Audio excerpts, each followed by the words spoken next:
Today we have a great story in the Bible, and I could say that about most of these stories, I guess, but it truly is great because it talks about humility, talks about a humble man, and it shows how David was a different kind of king. You don't see many people in such positions of authority as David, the way that he acts towards people, and he really puts God first. Now, to sort of bring it into a modern context, to me, this story is like a breath of fresh air. Because I think if we're completely honest, we can see that our culture in particular seems to be increasingly self-centered and even entitled to some extent. Many people out there are saying that America's past sins ought to be atoned for in a variety of different ways. While on the other hand, you have people who take pride in our nation that has overcome many black eyes and still has plowed forward to prosperity. Personally, I love being an American. And when I say that, I admit that if I were, say, born in France, I would love being French. And if I were born in German, I'd love being German and so forth. But as an American, I take pride in the things that make this country great. We are the land of opportunity. And we're not like some nations out there where if you're born into a poor family, you can expect to be poor your entire life. And if you're born into a wealthy family, you can expect to remain that way as well, no matter what you do to try to change your circumstance. The story of our nation is filled with many of these rags to riches stories where people move up in their class and also move down based on things they do as well. Because of our freedoms, though, we have great opportunity to improve our standard of living. And as I was driving to church this morning and parked the limo out front, it occurred to me that there's not many other countries in the world who you can have a whole list of people who have greatly contributed to the prosperity that they enjoy. Like former Americans in the past, we think of the Rockefellers and Carnegies and DuPonts and Vanderbilts, and you can, I'm sure, think of others that I didn't even mention there. It's like a who's who of success. And many of these names that I mentioned qualify as rags to riches stories, where they took the little bit of nothing that they came into the world with and they turned it into something great. And that is what I think many Americans still idolize, that go out there and go get it kind of mentality.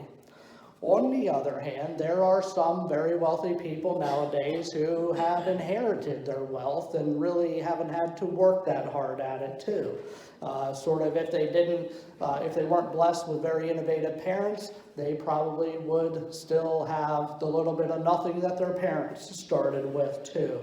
And for some reason, we tend to not idolize these individuals as much. Maybe it's because we don't foresee inheritance as working very hard. Maybe we're jealous of them too, so we don't want to give them credit. It could be a variety of things, but I think we like to see effort as well. And this morning, we're going to look at a man who was on a roller coaster ride through his life, roller coaster ride of sorts. He grew up in a very prominent family. Then he lost that promise of wealth and power, but then he ends up having it restored at the end. And he's the guy with the very odd name. I think once you learn to pronounce it, though, you'll never forget it. The name is Mephibosheth. 4 syllables, Mephibosheth. And there's not a whole lot noteworthy about this guy, actually. It says a lot about a guy in the Bible when you know more about his disability than anything else. And I think he'd be as surprised today as we are if he were here with us to know that his name was memorialized in the pages of Scripture. I think he was that kind of a humble man. However, as we'll see this morning, the reason that he is recorded in the Bible, it's not because of anything he ever did to deserve it either. And that's an important concept that we will explore more so as we get into it. So I want to go to the Bible now, 2 Samuel chapter 9. If you are following in your Pew Bible, you'll find it on page 220. And we will read this chapter. It has 13 verses, and not real long, but again, I think it's a very significant chapter for us, and we'll begin with verse 1. David asked, "Is there anyone still left of the house of Saul to whom I can show kindness for Jonathan's sake?" Now there was a servant of Saul's household named Ziba. They called him to appear before David, and the king said to him, "Are you Ziba?" "Your servant," he replied. The king asked, "Is there no one still left of the house of Saul to whom I can show God's kindness?" Ziba answered the king, "There is still a son of Jonathan. He is crippled in both feet." "Where is he?" the king asked. Ziba answered, "He is at the house of Machir, son of Ammiel in Lo-debar." So King David had him brought from Lo-debar, from the house of Machir, son of Ammiel. When Mephibosheth, son of Jonathan, the son of Saul, came to David, he bowed down to pay him honor. David said, "Mephibosheth." "Your servant," he replied. "Don't be afraid," David said to him, "for I will surely show you kindness for the sake of your father Jonathan. I will restore to you all the land that belonged to your grandfather Saul, and you will always eat at my table." Mephibosheth bowed down and said, "What is your servant that you should notice a dead dog like me?" Then the king summoned Ziba, Saul's servant, and said to him, "I have given your master's grandson everything that belonged to Saul and his family. You and your sons and your servants are to farm the land for him and bring in the crops so that your master's grandson may be provided for. And Mephibosheth, grandson of your master, will always eat at my table." Now Ziba had 15 sons and 20 servants. Then Ziba said to the king, "Your servant will do whatever my lord the king commands his servant to do." So Mephibosheth ate at David's table like one of the king's sons. Mephibosheth had a young son named Micah, I don't know. And all the members of Ziba's household were servants of Mephibosheth. And Mephibosheth lived in Jerusalem because he always ate at the king's table, and he was crippled in both feet. So again, they mention that disability more than once there, and I think for good reason. May the Lord's blessing be added to the reading and the hearing of his holy word. Now, when I look at chapters like this, the first thing I try to determine is what's the purpose of this chapter? Every page, every word on every page of the Bible has a purpose. And I sort of want to look at it in the context of what came before and what came after also.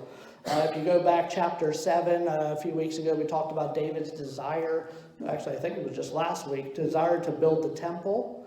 God said, "Thanks, but no thanks. I want someone else to do it." Chapter 8, which we're skipping over, just chronicles some of David's great military victories. Then you have chapter 9, which we just read.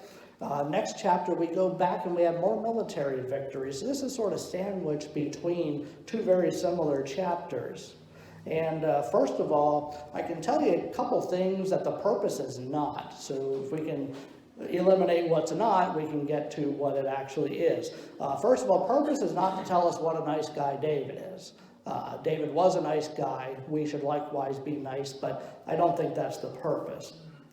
Purpose is not to tell us God's going to bless you and going to give you all this sort of stuff if you are nice to other people. David didn't even receive any blessings there, and that's not the way that it works anyway, so that's not the purpose. So what is the purpose of the chapter? I think the main purpose is to show us what God does for us as unrepentant sinners. And then once we do repent, the benefits that will follow. And I'll sort of let the cat out of the bag at the very beginning here, that you can sort of look at this where David is a representation of God, and Mephibosheth is a representation of your run-of-the-mill, normal sinner before they come to Christ. And I think if we understand that connection from the beginning, it starts to make more sense as we put this together.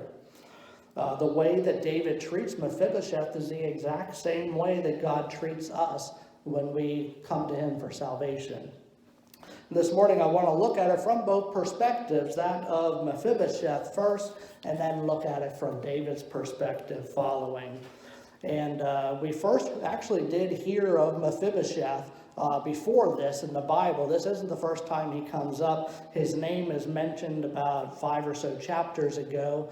And that was the story where the people of Israel were divided between people who wanted David to rule them, and some people didn't want that. They wanted King Saul's son, Ishbosheth, to rule over them. So in an effort to get on David's good side, you might remember this just, 2-3 weeks ago, we talked about these two men go into Ishbosheth's bedroom while he's sleeping. They kill him, take his head to David, very nice gift for someone, and they have proof that they have now killed him, so there's nobody else who is going to be vying for the kingship. Ishbosheth, who was killed, he's Mephibosheth's uncle, by the way.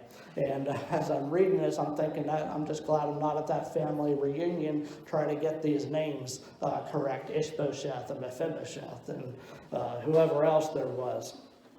They tell us Mephibosheth was 5 years old when that happened, when his uncle was killed. The nurse heard people coming in and scooped him up and fled. Somehow in the process, there was an accident. He became lame in both feet. Must be a pretty serious accident. They don't tell us exactly what happened, but he's not able to walk for the rest of his life. Then he sort of pops up here 5 or so chapters later. And when we're looking at this, again, 21st century, we lose a lot of the cultural context to find out what exactly was going on. I mean, we can still learn from it by reading the Bible, but I think it helps us much more to know a bit of the background. What happened was you had King Saul, then you had from David, the family of Jesse. David, of course, succeeded Saul on the throne.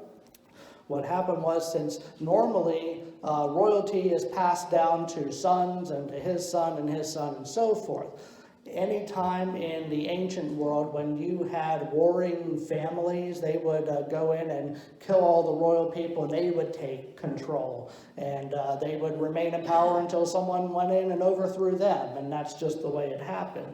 So the nurse specifically is very scared that David is going to go in and try to kill all of Saul's descendants. That way he can get rid of any possible person who is vying for the throne. We know that's not the case because, again, David's not your normal king. He's a God-fearing king, for one thing, which is very evident in the way that he acts. And from that point forward, from when the nurse took him out of presumably the palace, he was separated from his king, in a sense. And that's the first way that we are Mephibosheth. We are born separated from our king, just like he was. We are separated from God. We call it, theologians have terms for everything, original sin. Maybe you've heard that somewhere along the way. I hope it at least rings a bell. It simply says no one's born ever in harmony with God. No one is born a Christian. You have to come to Christ at some point, answer God's call in your life, and so forth, because we are born into this original state of sin. And notice how Mephibosheth was suffering because of the sins of his ancestors. Since Saul sinned and God rejected him as king, that means that his descendants would be removed from the royal line. Therefore, he suffered the consequences of his grandfather's mistakes. And in the same way, we are all suffering from the mistakes of our ancestors when you go the whole way back to Adam and Eve, if not more recent than that. And it's not as if everyone can begin their life with a clean slate. It just doesn't work that way. And that, again, is what original sin means, that we don't have the benefit of being born perfect, and then now it's up to us to sin like it was up to Adam and Eve to sin. do you think it was fair that Mephibosheth was paying for the sins of his ancestors? I would say no, it's not really fair. You just pay for what you've done. That's normally how we think of things. To illustrate, it's not fair if a child barely has enough to eat at home because his father takes his paycheck every Friday, goes straight to the bar and gets drunk all weekend long and hardly has any money to buy groceries. It's not fair, but that child pays for the mistakes and the sins of his father in that case. So for us, the world simply isn't fair. It's not fair that we suffer from original sin either. But that's the situation that we are born into. We are deemed sinful by God before a thought ever enters our mind to do something against God. And it's not fair that we can't begin our lives with a blank slate, sort of a do-over of Adam and Eve in the Garden of Eden. God just can't allow that to happen. How would that work out? You have some people under sin and they die and they do bad things, and then you have other people who aren't. And the fact is, the sin brought into the world by Adam and Eve was so great, it affected the entire universe. And that is very important when we talk about what Jesus Christ did for us. That Jesus atoned for all of that, and he had to do all that. Otherwise, no one would ever have any opportunity of salvation. If even one person, other than Jesus, of course, but one person could go to live a perfect life on their own merit, I don't think Jesus would have endured what he did on the cross, for one thing.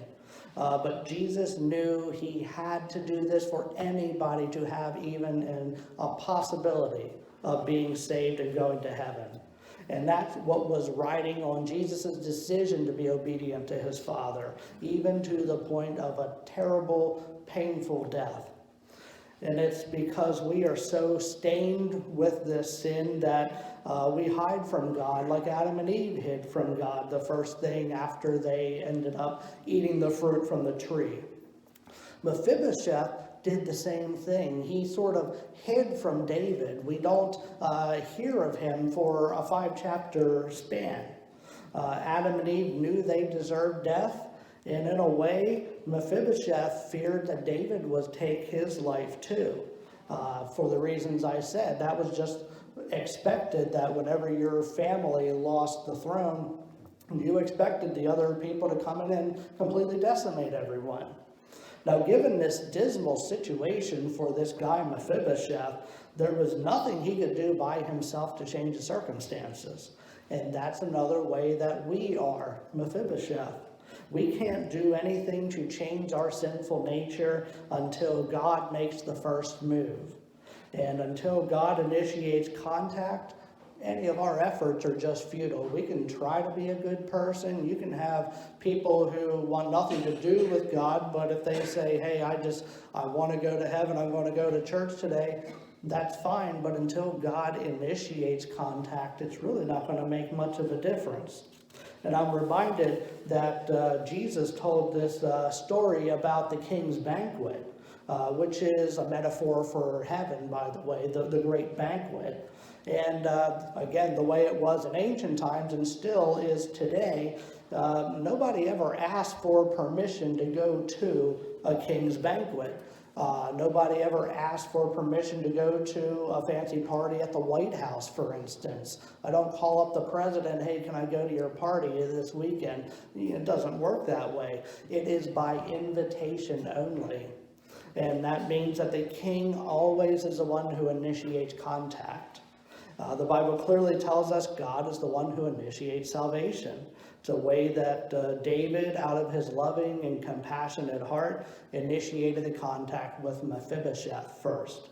And that's the way that God initiates contact with us. Now, we can look at this story from the perspective of David, too. Again, we see how fearful Mephibosheth was, but how was David approaching it? Well, in the beginning of chapter 9, I find it interesting again, we're just picking out certain verses. I wanted to start in chapter 9, verse 1, but without reading what came before, there's really no transition going on too. It really sticks out like a sore thumb. And in the beginning of chapter 9, David all of a sudden he asks, is there anybody I can bless? Okay, it doesn't really follow from his military conquest in chapter 8. But the question I have for you, do we do the same thing? Do we ever think and ask, who can I bless today? Do we wake up in the morning and the first thing, who can I be nice to? Whose day can I brighten? If not, maybe make an effort to start thinking in that way. For one thing, you would be surprised at the positive effects that can have on other people. But it's the same way that the king sought out Mephibosheth in order to bless him. And our king sought us out first to save us as well. Again, can't repeat enough, it always begins with God. From our perspective, though, it can be a scary situation too. Thankful, but scary at the same time. I can imagine being Mephibosheth, you're in hiding from the king, more or less. In the back of the mind, he probably wakes up every day wondering, is this the day that I get found out and that David's going to send his soldiers in here and it'll be the end of the line for me? I wouldn't be surprised if he thought, well, it was a good run. This is probably how it ends today when this Ziba guy goes and, tells David that Mephibosheth is still alive. From his perspective, there's nothing good that can come of this situation. Just being disrupted by the king's men coming to his door. So when he meets David, he doesn't try to hide. He goes and he mans up and goes to David. And he says, he pays him respect, first of all. Very good thing to do. He's probably thinking, maybe if I'm nice to him, he'll have a change of heart. And David knows that this lame man is very fearful. Maybe Mephibosheth, I would really love to know, did he have a shaky voice when he was talking to David? When I read it, he says, at your service. But I'm thinking it probably wasn't very forceful. It was probably, at your service, something like that. I'm sure David knew that he was going to fear him because David knows normally what happens in this situation too. Whatever it was though, imagine the weight that must have been lifted off of his heart whenever David tells him, more or less, I'm not going to kill you. Actually, I want to do a lot of good things for you. That changes everything. From this point forward, he can just come out of hiding now. He doesn't have to live every day in fear. There will be servants that are going to provide everything that he will ever need for the rest of his days, and he's going to be able to eat from the table of the king. And that's quite an unexpected turn of events for this man. The same thing happens for us when we encounter Jesus Christ. Again, we are Mephibosheth. And it's a scary time because we're used to the way things were in our lives. If we are truly converted, we must be changed. There has to be a change that goes on in us. And although it's a good thing, it's not always a pleasant thing because we have to adjust. We're wondering in our minds, and maybe you've had these same thoughts, what are other people going to say now that I'm a Christian? Or how should I act now that I'm a Christian? All I know is what I've done before, and I'm just very confused. Or, what should I do? Well, let's say in your unconverted life before this happens, what could you be involved in? Maybe you just like to gossip a lot, or maybe you went to the bar more than you should, or you use foul language all the time, worse than a sailor, as they say, or watched, violent, foul movies, whatever the case is. Now people should notice a difference. And you get permission now to eat from the table of the king. And that's as all born-again believers in Christ are able to do, just as Mephibosheth was able to eat from the table of King David. A little bit of explanation here is in order, and then we'll move on, just to don't want to risk misleading people that sets people up for failure later on. The table of the king, for one thing, this exists in eternity, for sure. Sometimes we get blessings here on earth, and we enjoy those, but we can't go out and say, you come to Jesus, you're going to get this, that, and the other thing. It doesn't work that way. I'm reminded 5 years ago, this was in the news, terrorist organization ISIS in Egypt. They captured 21 Egyptian men. They forced them to renounce Jesus. Now, 20 of the 21 were Christians. One of them was not. And when the one non-believer among the 21 saw that the other 20 were willing to die for Jesus, and they were all killed, by the way. When it came his turn to renounce Jesus, he just said, their God is my God. And he was beheaded too. That's a case where all these men, they were faced with this terrible death, even though they still had that same promise to eat from the king's table. How does that work? It's because that table is in eternity, not here on earth. And they are still eating from that table this very day, much more than we could realize. In the meantime, we need to realize, though, that receiving honor from God doesn't remove our lameness either. And Mephibosheth was lame in 2 Samuel 8. He's lame in chapter 10, which we didn't get to yet. So David's blessing doesn't change that. And it's the same way once we come to Christ. We are imperfect and we remain imperfect until, even though the Holy Spirit takes up residence in our heart. In that same way, we are Mephibosheth. We're just like him. We remain lame, meaning we are still inclined to sin. We still do things we ought not to. But we just need to keep that in perspective as well. Once we have true saving faith, we are in this sort of odd, tense, in-between state where we still sin. We know we shouldn't. We're trying to keep focused on God, and it's a constant back and forth. Those people who aren't saved are the ones who sin, and they don't really care. They're not focused on God anyway, so to them it doesn't matter. It reminds me of a rhyme I heard in a song several years back. It said, the only thing different in sinners and saints is one is forgiven and the other one ain't. And the refrain is very true. We'll see how this dynamic shows up next week as we continue with David. Even though he's a believer in the promise of the Messiah, basically he's an Old Testament Christian is the best way I can put it, he still struggles with his own sinful nature too, and he's not immune to the attacks of the enemy. So we'll close out soon here. What I appreciate most about this study of the life of David is that sometimes we see these concepts right beneath the surface that mirror our own relationship with God. And therefore, by looking at some of these relationships, we can see, we can learn more about how we interact with God and how our relationship with Him is designed. The important thing to remember is we are separated from God based on what man has done, but we are reconciled and brought back to Him based on what God has done.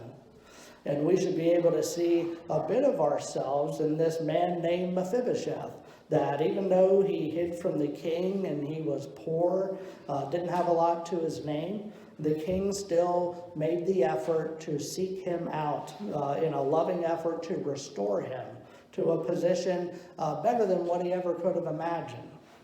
After all that, I just want to leave you with this, that I encourage you to thank God every day. We ought to be doing that. Sometimes it's nice to have a reminder. But thank God for seeking you out from the foundation of the world before we ever even existed here in the flesh, choosing us, calling you to be his child, and bringing you out of hiding once and for all, inviting you to eat at his table. And if you don't have the assurance of that invitation, you can do something about that today. You can ask Jesus into his heart, which I certainly hope everyone here has done, and accept that invitation to that great banquet to eat from his table forever.